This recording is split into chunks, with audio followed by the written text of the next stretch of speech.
आज सकाळी उठल्या उठल्या मला खूप लागलं होतं एक्सरसाइज करायचा आणि एक्सरसाइज करायची होती म्हणून त्याच्या आधी एनर्जी ड्रिंक पिऊन घेतलं. तसं तर नवीन वर्षाच्या पहिल्याच दिवशी मी ठरवलं होतं की नेहमी एक्सरसाइज करायची, जसं मी दरवर्षी ठरवते. पण माझ्या अंगात एक्सरसाइज करायचा आळस होता ना, म्हणून सुरुवात करायला थोडा वेळ झाला. आणि मी म्हटलं ज्या प्रकारे माझं वेट गेन होतंय ना, त्या प्रकारे मला तर ह्याची खूप गरज आहे आणि म्हणून आज मला हे करायचं सुचलं. आणि अशा प्रकारे आजचा माझा पहिला एक्सरसाइजचा दिवस पार पडला. आज पप्पांना सुट्टी होती म्हणून पप्पा सगळ्यांसाठी मस्त नाश्त्याला गरमागरम उपमा बनवत होते. तसं पप्पांना नाश्त्यामध्ये वेगवेगळं काहीतरी बनवायला नेहमी आवडतं आणि त्यांच्या हाताला पण खूप चांगली सवय आहे. म्हणजे कधी कधी मला स्वतःची लाज वाटते, कारण मला अजून असं काहीच बनवता येत नाही. आता नाश्ता तर मला बनवता येत नाही, ठीक आहे, पण मला कॉफी खूप चांगली बनवता येते, म्हणून मी ब्लॅक कॉफी सगळ्यांसाठी बनवली होती. आणि ते मम्मीची दुपारच्या जेवणाची तयारी चालू होती. मम्मी भाकरी घालत होती, तोपर्यंत मला मम्मीने डाळ लावायला सांगितली होती. आता इथे तुम्ही असा विचार करत असाल की हिला नाश्ता बनवता येत नाही, तर ही जेवण काय बनवणार आहे. पण असं नाहीये, मला जेवण बनवता येतं, फक्त मी कंटाळा करते आणि मला नाही माहिती का, पण मला जेवण बनवताना झोप पण येते. असं त्यानंतर आम्ही दुपारी जेवण घेतलं आणि आमची फेवरेट सिरियल लावली होती टीव्हीवर. आणि त्यानंतर आम्हाला अचानक कळालं की मी ज्या सिरियलचं शूट केलंय त्याचा एपिसोड पण आला आहे. ही आहे ना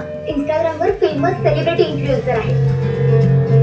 सो तिला सगळेजण आरती जाधवकर म्हणून ओळखतात. हे खूप अनएक्सपेक्टेड होतं. म्हणजे फर्स्ट टाइम मी स्वतःला टीव्ही सिरियल मध्ये बघत होते आणि ते बघून मला खूप भारी वाटलं. ह्या मोमेंटला आम्ही सगळेच इमोशनल झालो होतो, फक्त मला ते रेकॉर्ड करता आलं नाही, पण मला टीव्हीवर बघून सगळेच खुश झाले होते. आता एवढा चांगला मोमेंट आहे, सगळेजण इतके खुश आहे, तर सेलिब्रेशन तर बनत आहे म्हणून आम्ही आईस्क्रीम ऑर्डर केलं होतं आणि आईस्क्रीम बघून गोलू तर इतका खुश झाला होता. त्यानंतर मग आम्ही आईस्क्रीम खाऊन आमच्या ह्या मोमेंटला थोडं सेलिब्रेट केलं. बराच वेळ आमचा ह्यामध्येच निघून गेला होता. संध्याकाळी आम्ही सगळेजण इथं तयार झालो होतो, कारण आमचा आजचा प्लॅन होता मूवी बघायला जायचं. बरेच दिवस झाले होते आम्ही असं एकत्र मूवीला गेलो नव्हतो, म्हणून आज आम्ही प्लॅन केला आणि त्यातून मराठी मूवी लागला होता क्रांतीज्योती विद्यालय. रिलीज झाल्यापासून आम्हाला हा बघायचा होता आणि आज आम्हाला वेळ मिळाला. या मूवी मध्ये साईने सुद्धा काम केलं आहे आणि त्याने खूप छान ऍक्टिंग केली आहे. त्याला असं बिग स्क्रीनवर बघून मला खूप छान वाटलं. इंटरव्हल झाल्यानंतर आम्ही पॉपकॉर्न घ्यायला गेलो होतो आणि मूवीची मजा पॉपकॉर्न शिवाय तर इनकम्प्लीट. मराठी मूवीची मजाच वेगळी असते आणि हा मूवी पण एक नंबर झाला आहे. तुम्ही सगळ्यांनी तुमच्या फॅमिली सोबत नक्की बघा. आजचा दिवस तर फुल ऑन सेलिब्रेशन होता. मूवी झाल्यानंतर आम्ही डिनर साठी बाहेर हॉटेलमध्ये गेलो होतो. म्हणजे आजच सकाळी मी प्लॅन केला होता की माझं वजन खूप वाढते, मला थोडं एक्सरसाइज करायला पाहिजे, डाएट फॉलो केलं पाहिजे आणि आजच ह्यांनी डिनरचा प्लॅन केला. आता तुम्हीच मला सांगा, आता माझ्यासमोर एवढं चांगले चांगले मेनू असताना मी कसं कंट्रोल करणार. मग मला खावं लागलं. म्हणजे मी कंट्रोल केलं असतं, पण मला ह्याने कंट्रोल करून दिलं नाही. मग मी पण बोलली की आज खाऊन घेते आणि नंतर काय ते डाएट वगैरेचं बघता येईल. डिनर करून झाल्यानंतर मग आम्ही घरी गेलो. And yes, that's it for this video. भेटूया नेक्स्ट व्लॉग मध्ये. तोपर्यंत take care and bye bye.